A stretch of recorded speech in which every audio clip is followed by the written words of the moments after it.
What is up, duelists? We have something very important to talk about. I'm taking a little bit of time off after Worlds right now from streaming, so I'm recording this one off stream. But this one is pretty big, so I do want to talk about it. There's been a policy change to Yugioh, which is going to impact tournaments in a huge way, I feel like. This is not going to be a blind reaction because in these kinds of cases, I'm a fan of, having a more rational thought about the situation before like just blind reacting, basically. So I did think about this for a moment before recording this video, but I'm going to dissect these changes one by one because there is multiple things that are going to change, and I think it's a pretty big change that is worth discussing for sure.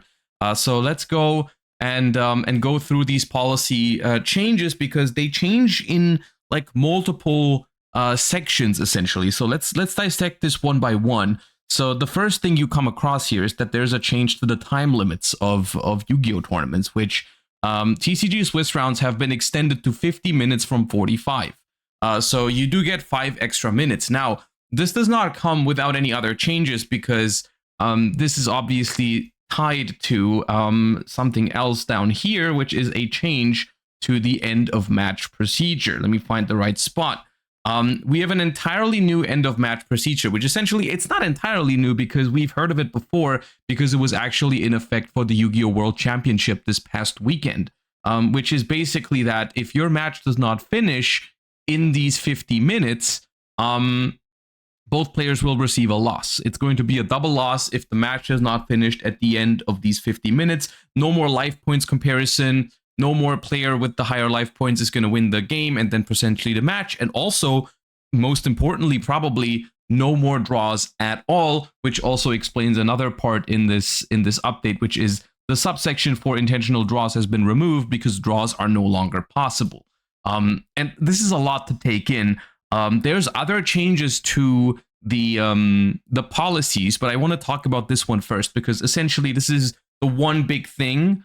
Or one of the big things that is changing is the new end of match procedure is going to be in effect, which means 50 minutes total to play your round, but you do have to finish the match in those 50 minutes. Otherwise, it's going to be a double loss and there is no more draws, which I think has a lot of positives, but also has some negatives. So I have mixed feelings about this.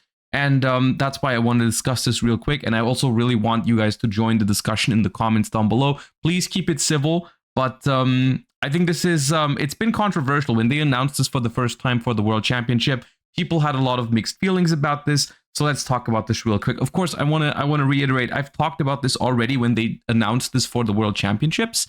But still, it's been a while. I've had time to think about this. And I also saw it play out at Worlds. I've talked to people at Worlds, how they felt like it impacted their tournament. So just want to go over this one by one. So first of all, 50 minutes instead of 45 is a straight up positive. There's a higher chance that your match is going to be able to finish within 50 minutes than it was in 45.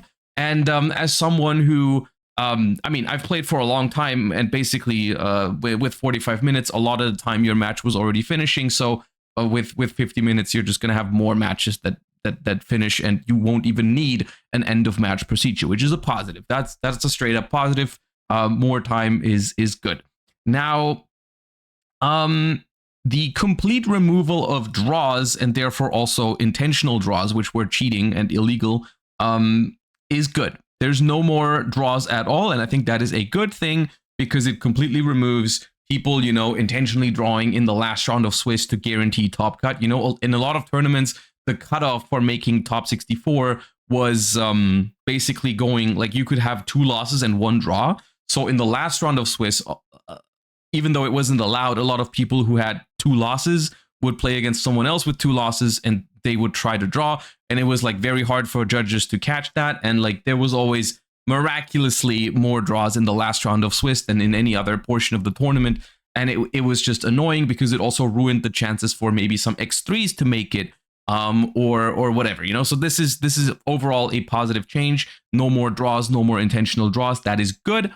And as well, I think one big thing that is good about these changes is the fact that by making it so that both players lose the match if it goes to time, you essentially remove all incentives to slow play ever. Like you basically, both players are incentivized to play as fast as they can and maintain a fast pace throughout the match at any point in order to finish the match. Because at the end of the day, it doesn't benefit anyone to go into time.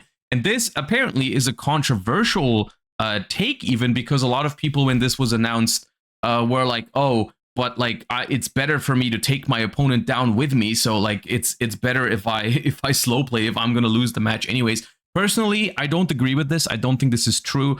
I think by giving your opponent a double loss instead of just losing the game normally, if you would, first of all, you're slow playing, you're cheating, you're risking penalties by doing this, and the benefit is, I think, really not there, because all you're doing is you're giving your opponent a loss too, which is going to make your tiebreakers worse. Like, yes, your opponent now has the same score as you instead of being in front of you in the standings, but that is just one person, and your tiebreaker is just worse against everyone else in your same bracket now. And I don't think this is a good thing personally.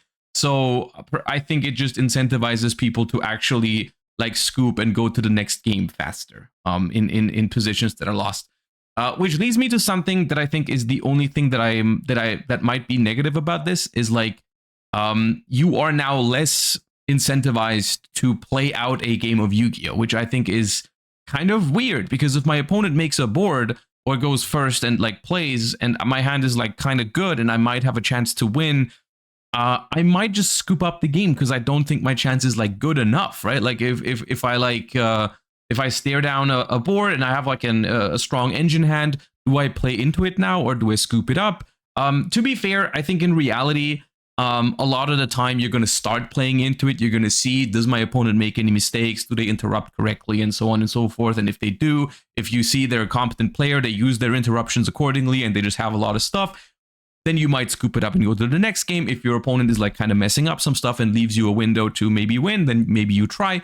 But in general, right, if you have like a really long game, which sometimes can be like very good Yu-Gi-Oh, right, a lot of back and forth Yu-Gi-Oh, and like you have like a 30-minute game, then it's going to be harder to finish that match within 50 minutes, which might lead to some double losses. Now, I will say the only tournament we have to go off of at this point in time is the World Championships, at which I believe there was only one or maybe two double losses. I've only heard of one, but some people said there was two in the entire tournament, which of course Worlds is a smaller tournament, only 27 players, and they played 7 rounds of Swiss, 13 matches per round because 27 players, one person had a bye, 26 people played, which means 13 matches per round, times 7 means a total of 91 matches were played at Worlds, and only 1 or 2 out of those ended in a double loss. So you can see like between 1 or 2% at that level ended in a double loss. So if that's the case, you know, that's already a lot less than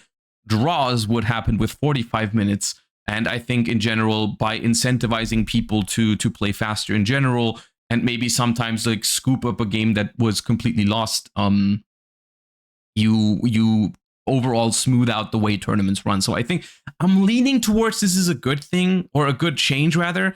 Where I stand on this overall as my first impression is I think it's better than the previous time rules, because I think that's something that people seem to forget. Like they see something about this new change that they feel like could be bad, and they're like, oh, this could potentially be bad because someone might take me down with them and we get a double loss, that they completely forget about all the negative things about the previous time rules. And that's the big takeaway here for me, is I think this is just better than people like burning or gaining life points in time to win a match they had no business winning. And there was, no matter how much incentive you think this rule has to sometimes slow play someone to try and get a double loss, the old time rules had so much more incentive for people to actually play slow, you know, like there was so much more. If your deck had a burn win con and you're like win game 1, you are never incentivized to like scoop game 2. Like people would always like try and play out game 2 as long as possible, even if it was absolutely a losing position. They would like start slow playing and shit like that. It was awful, right? Like the previous time rules were not good at all, and I think this new change, like I can definitely see it being better than before, while I don't think it's perfect yet. Like I think it does have some room for improvement still. So my takeaway from this is I think it's better. I think we should give it a chance. But I do hope that if we discover stuff that is not great about this new time rule, that it doesn't take as long to fix it as it did with the older time rules, right? Like the old time rules have been in effect for like what, 7 years now or whatever, maybe longer, like 7 or 8 years roughly. I think it was 2017 or 18 that we got those old time rules.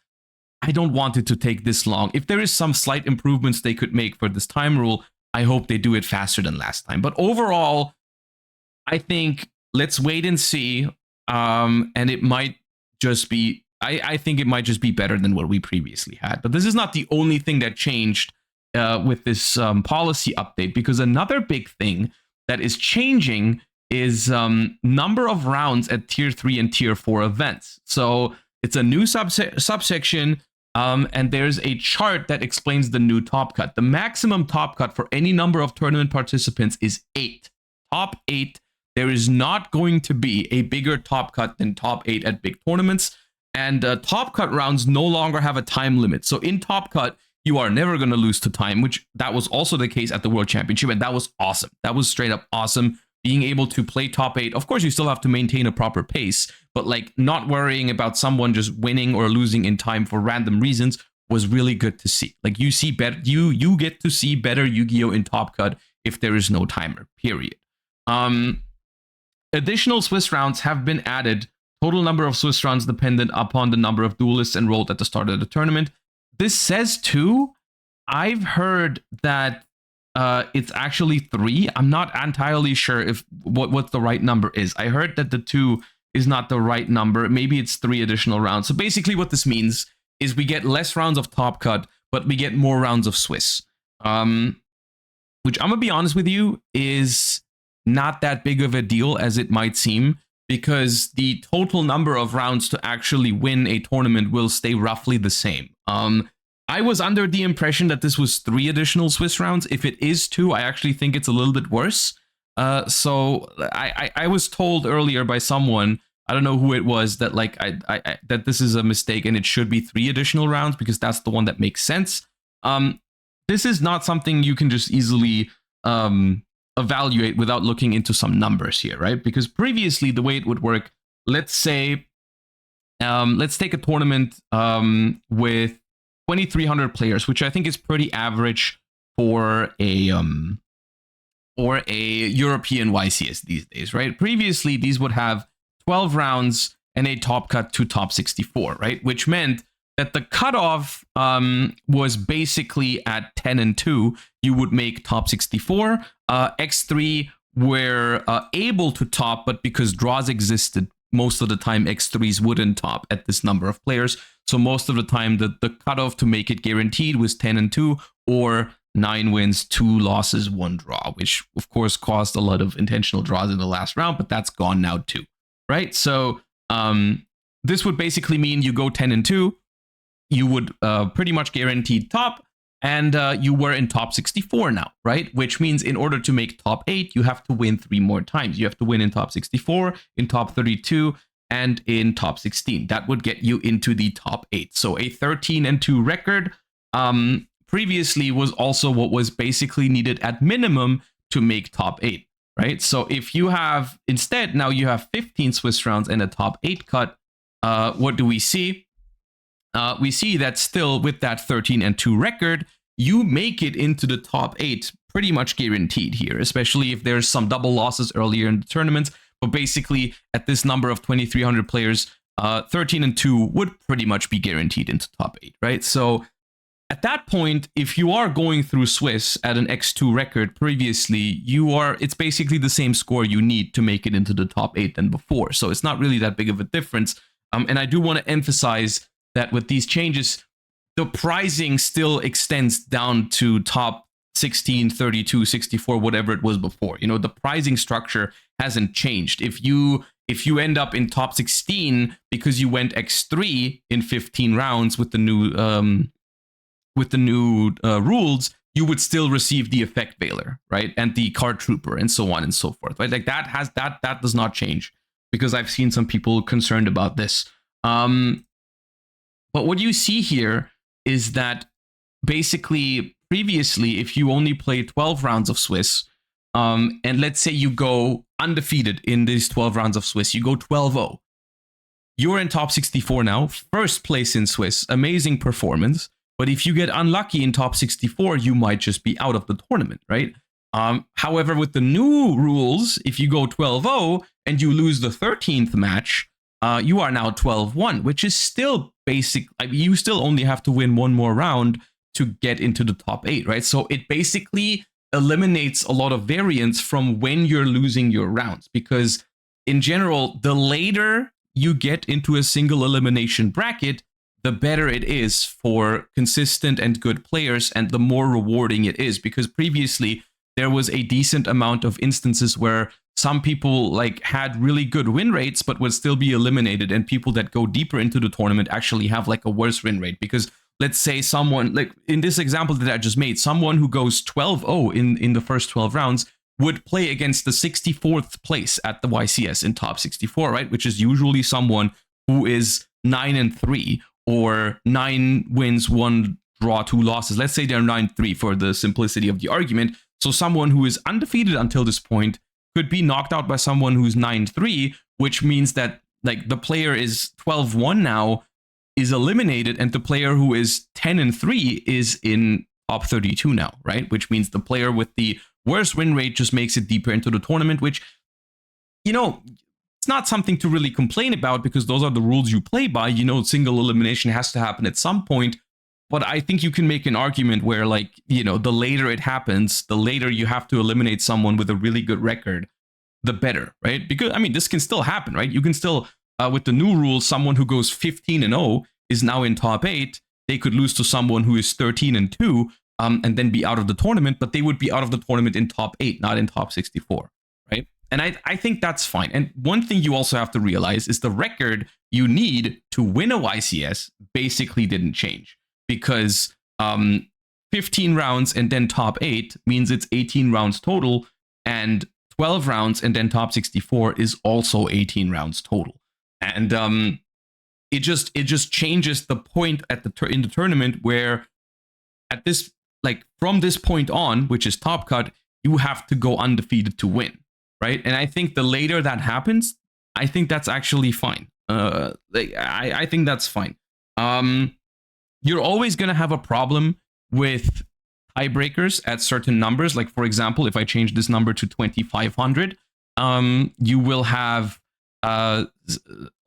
roughly 7 players at 13-2 will make it into the top cut, and 1 will miss on average, which that's going to be a horrible feeling if you go 13-2 and you become 9th. That's not great, which is why I've always been advocating for like a guarantee, like an asymmetrical top cut, like the one Pokemon uses. I don't want to go into too much detail there.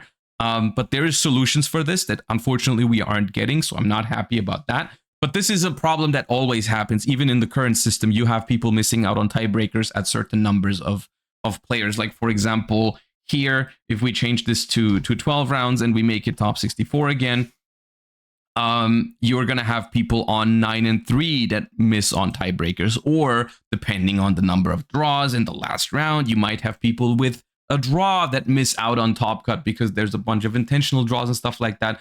This tiebreaker issue is basically always there. Of course, it's going to hurt more if you played 15 rounds and you go 13-2 and then you miss, than if you play 12 rounds and you go 9-3 and you miss. But either way, you know, people are going to miss out on tiebreakers with a set number of like top cut players, right? So that's this. Honestly, this change, I feel like it matters less than what people think. I think the real big deal is the time rule changes.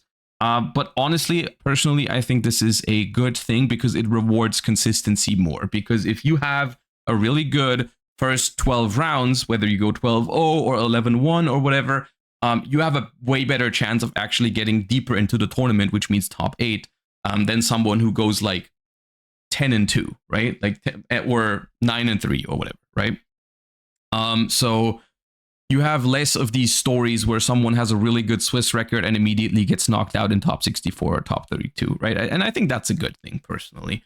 And I say this as someone who's been in both positions. You know, I've been like first in Swiss after 12 rounds and then like got knocked out in like top 64 or top 32. But I've also been in the spot where I've topped tournaments at like an X3 record barely as like 64th place which with the new rules, if I go X3, I probably won't be able to make it into the top 8. But at the same time, if you go X3 now with the new rules, you still have a reason to keep playing, because if you keep winning, you could sneak into like a top 16 or top 32 for better pricing to get the card trooper or get the effect veiler, which otherwise you would have never gotten, because if we cut off after 12 rounds and you're X3, you're probably like 70th or 80th or 90th or whatever. You don't get a chance to improve that record and go all the way to still win, you know, the card trooper, the effect veiler, whatever. Like I don't think this is I don't think this is a bad change, the number of rounds. I think this is good. I've seen some people saying like, okay, but like the top cut is where it's like really exciting, and like what counts as a top now, and so on and so forth. Personally, I think playing round 13, 14, 15 is also still very exciting, you know, like when you're like 13 and or like 12 and 2 and you play round 15 and you know this is going to be the difference between you making like top 8 or top 16, it's essentially the same as playing a top cut round, you know, like, because this is the one that decides like, do I make it into the top 8 or do I get eliminated and become like 16th? It's the same thing, really. And I think once people realize this, I don't think this is going to take much hype away from the tournament or whatever. Like this is still I think fine, and that's how I feel about this particular change. And honestly, overall, the way I feel about these changes is I have mixed feelings, because a lot of the stuff I'm talking about, also this is one big thing here. All of my examples here, I think, made a lot of sense because I added 3 extra rounds. Like I mentioned earlier, the policy here says 2 extra rounds, which if you only add 2 extra rounds and then you make it top 8 with like, let's say 2,300 players, I think you will reach a point where the cutoff point for here, 6 players at 12 and 2 will make top cut and 7 will miss. This is awful. This is not good. This is why I think it's 3 extra rounds, because this does not make sense at all. If this is the change, this is a god awful change. I'll say it right now. Like if this is actually what it says, this is terrible, because at this point, like, you're literally gambling on going 12 and 2. There needs to be a round number 15 to make this reasonable, you know, like, because if you go 12 and 2 and there's basically a 50-50 chance on whether you have a chance at even winning the YCS, this is not going to be good. And it honestly, it just does not make sense. This is not the proper amount of Swiss rounds for a tournament of this size if you want to cut to top 8. It simply doesn't make sense. Which is why when someone told me this is a basically a mistake, let me find it again. To this thing here. This does not make sense. If this is, I basically, everything I just said that was positive about these changes, if it's actually 2 extra rounds and not 3, scrap everything I said. It's awful. Like that's going to be terrible, but I don't think it is. I think, because this also just like, it doesn't make sense, because like I said earlier, 12 rounds and then top 64 is a total of 18 rounds to find a winner. And 14 rounds and top 8 is only 17 rounds to find a winner. So you are basically shortening the tournament by 1 round, which means like you are not. It's just a worse system to determine a winner because less rounds are being played. So that this does not make sense if it's 2 extra rounds. Is what I'm trying to say with all of this. Under the assumption that it is 3 extra rounds, I feel like these changes are fine. Of course, we're going to have to change the way we talk about a top now. You know, what is a top with this new thing? Is top 8 the only thing that counts as a top? I don't think this matters too much. If you get top 32 at one of these new YCSs, you can still be proud of yourself, because 15 rounds, you probably went like 12 and 3. Still a pretty good record. You can call that a top. Call it a top at a YCS if you feel like it. I always thought these kind of like, you know, the counting the number of tops and stuff like that, it doesn't matter that much. Just play the game and be happy with whatever you achieve and so on and so forth. But I think this number of rounds change is fine and not that big of a deal. If anything, I think it's a positive change under the premise that it is 3 additional Swiss rounds and not 2. Because if it's 2 additional rounds, it's awful. I hate it. Other than that, I think the biggest deal is the time rule changes, which is also the one I have the most mixed feelings about. I'm not sure whether I like it yet. I am pretty optimistic that it's better than what we had before. But I'm also pretty sure there is still going to be some issues with it that I would like to see improved in the future. But for now, this is going to be it. Let me know what you think of this overall. You know, what are your thoughts? What are your concerns? And yeah, I think it's exciting though. Like I don't feel bad about it overall. I'm looking forward to trying it. I want to give it a fair chance. And I think there is a realistic chance that I'm gonna end up liking it more than what we previously had. But let me know what you think.